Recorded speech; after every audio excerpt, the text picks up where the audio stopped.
மகாராஷ்டிரா மக்களை பாராட்டியே ஆகணும். பதவிக்காக முதுகில் குத்திவிட்டு கட்சி கொள்கையை காற்றில் பறக்க விட்டு எதிரி முகாமுக்கு கொத்தடிமையா போனவர்களை மண்ணோடு மண்ணாக போட்டு தேய்ச்சி துரத்தி அடிச்சிட்டாங்க.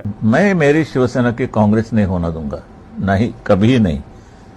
और मुझे जब ये मालूम होगा कि हो रही है तो I will close my shop. யாரை எதிர்த்து பால் தாக்கரே கட்சி ஆரம்பித்தாரோ, யாரை எதிர்த்து போரிட்டாரோ, எந்த மைனாரிட்டித்துவ அரசியலை எதிர்த்தாரோ அதே கூட்டத்தோடு போய் ஒட்டி கொண்ட உத்தவ் தாக்கரேயை மக்கள் மன்னிக்காமல் மறக்காமல் துவச்சி எடுத்துட்டாங்க. காவியே ஆனாலும் இருக்க வேண்டிய இடத்துல இருந்தாதான் மறுவாத என்பதை காட்டிவிட்டார்கள். ஆமாம், இன்னுமா தலைவர் பதவியில் ஒட்டிட்டு இருக்கார் அவரு?